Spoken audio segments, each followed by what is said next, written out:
예, 안녕하세요. 이제 수업이 4주차에 접어들었죠. 참, 어떤 학생들은 여기서 그죠. 수업에 열심히 참여하는 학생들도 있겠지만은, 여러분들이 수업한 그 클릭 수를 보니까, 그렇지 않는 학생들도 좀 있는 것 같더라고요. 이렇게 하다가 나중에 또 시험에서 낭패를 당하게 됩니다. 그러면 또 F학점이 나와서 한 학기 더 수업을 해야 되기 때문에 조금 그 교수님의 통제와 감시가 없다 하더라도 자율적으로 수업에 참여하시기를 바랍니다. 간곡히 부탁드립니다. 그리고 또 이 수업이 끝나고 나면 항상 과제가 제출돼야 되죠. 과제는 여러분들이 이 수업에 적극적으로 참여했는지를 알아보는 그런 중요한 어떤 척도가 될 뿐 아니라 또 출석이 인정되는 그런 과정이기 때문에 과제를 제대로 수행하기 위해서도 이 수업에 꼭 참여를 해야 됩니다. 자, 저번 시간에 배운 내용은 우리가 경제와 제도에 대해서 배웠죠. 우리가 그때 이제 사실은 1주차에 이미 경제의 의미에 대해서 대략 이해를 했습니다만은 이번에는 이제 아리스토텔레스의 그 시장 경제와 비시장 경제를 구분하는 그 방법에 따라서 제도를 어, 연구를 했죠. 즉, 그 말은 시장 경제와 비시장 경제는 서로 이 대립적이면서 갈등을 일으키는 아니면 또 조화롭게 될 수도 있는 그 양자인데도 이 양자를 우리가 연결시켜주는 어떤 장치로서 제도가 필요하다고 했습니다. 그렇죠? 그리고 이제 제도가 가지고 있는 의의와 그 다음에 그 종류에 대해서 우리가 검토를 했습니다. 오늘 배울 내용은 이 저번 시간에 배운 내용을 기초로 해서 이 제도가 어떻게 형성되는지 이 관계, 이 제도를 또 어떻게 이해할 것인가 등등 여러 가지 내용들을 이해하는 접근 방법이라고 하죠. 그 approach.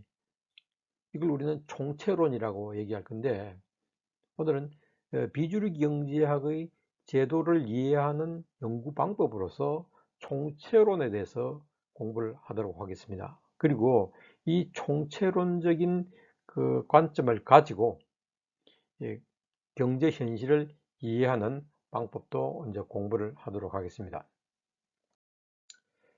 자, 교과서는 여러분들이 49페이지하고 또 총체론 51페이지 뭐 이런 부분들을 우리가 한번 보면서 공부를 하면 되겠죠. 자, 우리가 이제 이 비주류 경제학의 제도, 저번 시간에 배운 내용입니다. 이걸 한번 복습을 잠시 해볼까요? 먼저 제도를 유발하는, 그러니까 이게 표 3-1이니까 교과서 48페이지가 되겠죠. 거기에 보면 우리가 그 학파별로, 경제 학파별로 이 제도를 유발하는 원인들이 이제 다양하다는 그 생각을 표로 정리를 한 바가 있죠. 먼저 포스트 케인지안 경제학, 그다음에 커먼스 제도 경제학, 베블런 제도 경제학 모두가 이제 제도 경제학이라는 그 경제학인데 이 제도 경제학은 그죠? 비주류 경제학이라고 했죠. 거기에 대해서 이제 주류 경제학이 또 있었죠. 그게 이제 신고전주의 경제학이었죠. 어떤 학생이 이 질문을 했는데 한번 그 설명을 드렸는데 다시 질문을 하더라고요. 주류와 비주류의 그 차이는 뭐냐 하는데 주류와 비주류는 뭐가 더 과학적이고 뭐가 더 진리에 가까우냐 그것보다도 그 시대에 어떤 영향력을 가지고 있는가 즉 파워를 가지고 있는가에 따라서 결정되고 그 주류와 비주류는 그래서 시대마다 달라진다고 했죠. 언젠가 주류가 되었던 경제학이 나중에 힘을 잃어서 비주류가 되기도 하고 오늘날의 비주류가 나중에 또 주류가 될 수 있다고 얘기했죠. 자, 어쨌든 오늘 지금 우리가 배우고 있는 내용은 비주류 경제학인데 비주류 경제학의 어떤 세 가지 제도 경제학 안에서 세 가지가 있다고 했죠. 포스트 케인지안, 이제 케인스 경제학에서는 바로 정치 권력이 아주 제도를 변화시키는 중요한 요인이 된다고 얘기했고, 그 결과로서 이제 형식 제도, 눈에 보이는 제도가 이제 형성되죠. 예컨대 이제 정부의 공식 제도 중에서 이제 금융제도, 복지제도, 노동, 교육 이런 것들이 있었고, 커먼스 제도 경제학에서도 역시 이제 정치 권력이 중요하다고 했죠. 그러다 보니까 이 케인스 경제학과 동일한 형식 제도에 관심을 가지게 됐고, 이 결과 이제 사법 제도, 특히 노동조합이란 또 제도가 이 커먼스 제도, 즉 제도 경제학에서는 중요한 어떤 중요한 모습으로 등장하게 됐습니다. 베블런 제도 경제학에서는 이제 이 본능, 우리가 가지고 있는 본능적인 능력과 또 우리 인간이 만든 기술과 또 우리의 사고방식, 문화 이런 것들이 제도를 변화시키는 중요한 요인이 되는데, 이 결과 비형식 제도, 즉 사유습관이라든지 전통, 가치관, 문화 이런 비형식 제도가 이제 중요한 그 제도의 모습을 띈다고 했죠. 자, 그러면 이제 비주류 경제학의 제도론에 대해서 한번 공부를 해보겠습니다. 이 교과서 이제 그 49페이지를 보시면 될 거예요. 그 그림을. 그리고 그 밑에 있는 표를 보면 되겠죠. 자, 먼저 앞에서 우리가 그 교과서 3-1에서 금방 정리했듯이 비주류 경제학에서 제도를 변화시키는 요인들이 무엇이었습니까? 먼저 정치 권력이 있었고, 그 다음에 또 본능, 기술, 기술, 문화 이런 요인들이 있죠. 이게 다 뭡니까? 이걸 우리는 비경제적 요인이라고 부릅니다.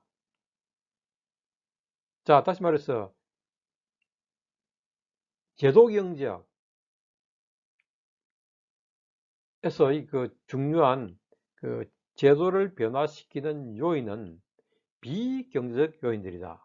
즉, 그 말은 경제적이지 않는 요인들이 제도를 변화시킨다는 얘기죠. 그럼 거기 위해서 주류 경제학자들은 어떻게 생각하느냐? 아니다. 제도를 변화시키는 것은 비경제적 요인이 아니라 economic factor, 즉 경제적 요인이다. 이렇게 얘기합니다. 예컨대 가격이죠. 가격 아니면 우리가 벌어들이는 소득, 그다음 비용, 모두가 경제적 요인들이죠. 경제적 요인들이 바로 제도를 변화시킨다고 얘기하고 있습니다. 자, 이게 이제 다시 말씀드려서 제도를 변화시키는 요인에 주목할 때 주류 경제학은 경제적 요인에 주목하고 비주류 경제학은 비경제적 요인에 주목하는데, 비경제적 요인에는 바로 본능과 기술, 정치, 문화 이런 것들이 이제 있죠.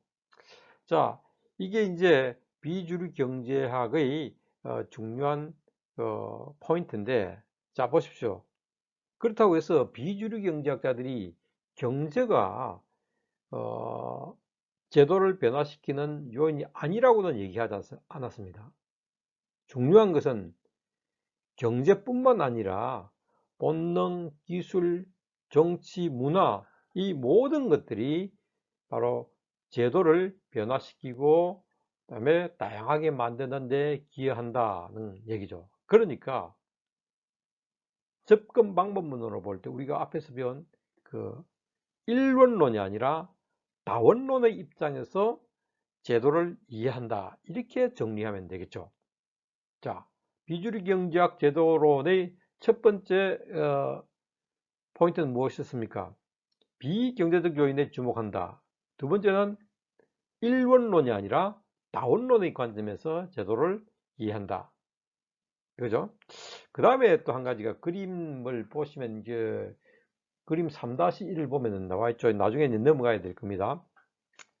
이 여러 가지 요인들이 그냥 상호 독립적으로 있는 것이 아니라 서로 상호작용을 한다는 겁니다. 인터랙션, 즉 경제, 본능, 기술, 권력이 서로 대면대면 이렇게 모른 척하고 있는 것이 아니라 서로 함께 어우러져 가지고 서로서로 영향을 준다는 겁니다. 자, 세 번째 포인트가 뭡니까? 모든 원인들이 상호작용한다. 즉 독립적으로 존재하지 않고 상호작용한다.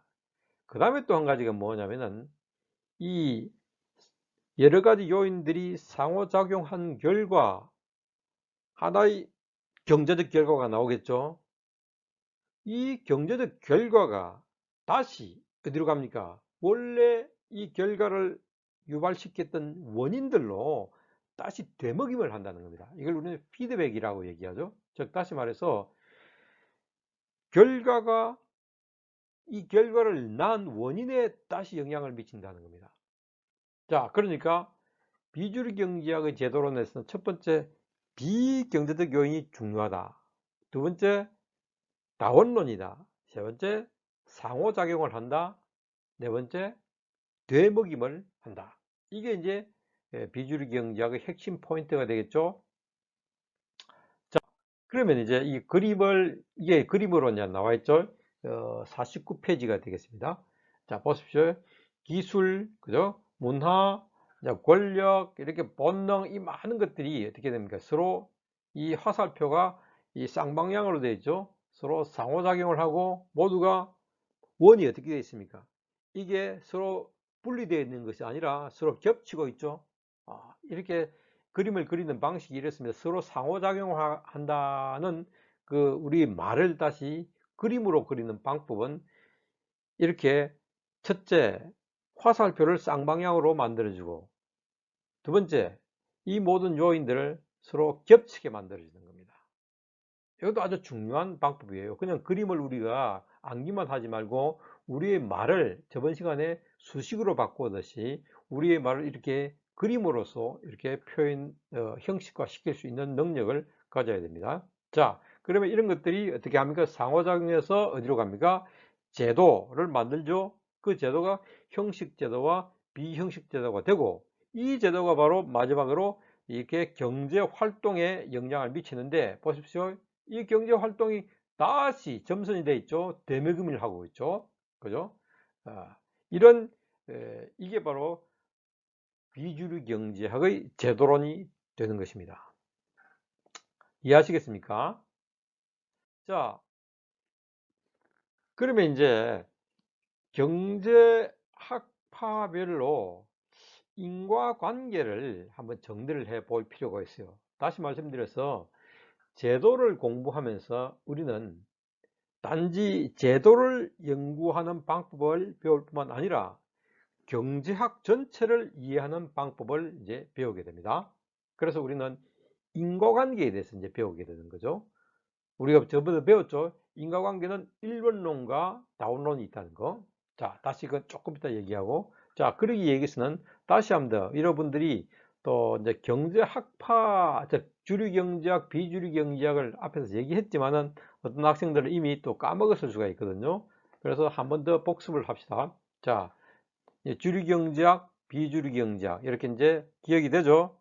자, 잠시 시간을 드릴 테니까 한 5초간 다시 이 표를 기억하십시오. 됐습니까? 자, 그 다음에 또 이제 오늘 그 접근 방법 중에서 이제 자연과학적 질문입니다. 오늘 우리가 주목하는 것은 자, 경제학은 뭡니까? 인문학과 자연과학 그 위에 서 있다고 했죠. 그러면 인문학적 질문이 여러 가지가 있었고 자연과학적 질문이 여러 가지가 있었는데 자연과학적 질문 중 하나가 인과관계에 대한 질문이었죠. 이것도 복습입니다. 그렇죠? 자, 인과관계는 원인의 수는 몇 가지인가? 원인들은 어떤 관계를 가지고 있는가? 그 원인들이 낳은 결과는 유일한가 아니면 확실한가? 또 인과관계는 얼마나 개방적인가? 이런 그 질문이었죠. 오늘은 이 마지막 개방성에 대해서는 다음에 이제 보기로 하고 원인과 결과의 숫자와 그 다음에 그 결과의 유일성과 아니면 확실성 여기에 대해서 우리가 배우도록 하겠습니다. 자, 이것도 복습입니다. 자, 이제 그러면 이 경제학파별 인과관계 정리해 볼까요? 첫 번째 주류 경제학, 그러니까 신고전주의 경제학이죠. 신고전주의 경제학은 일원론입니다. 자, 앞에서 봤지만은 제도를 만들 때는 경제적 원인 하나만이 존재한다고 봤죠. 그래서 자, 신고전주의 경제학은 제도를 연구할 때뿐만 아니라 경제학 전체를 연구할 때도 항상 일원론을 가지고 세상을 바라보게 됩니다. 그러다 보니까 결과가 어떻게 되겠습니까? 결과는 항상 하나밖에 없어요. 그리고 그 결과는 항상 확실합니다. 그죠? 내일 무슨 일이 일어날지는 두 개, 세 개가 아니라 하나밖에 없고 그 결과도 반드시 일어나게 되어 있습니다. 그러니까 100년 후의 그 결과도 우리는 이미 이제 예상해 낼 수 있다고 확신을 하고 있는 것이 신고전주의 경제학인데, 이게 왜 그런 확신을 가질 수 있느냐? 결국 일원론에 입각했기 때문입니다.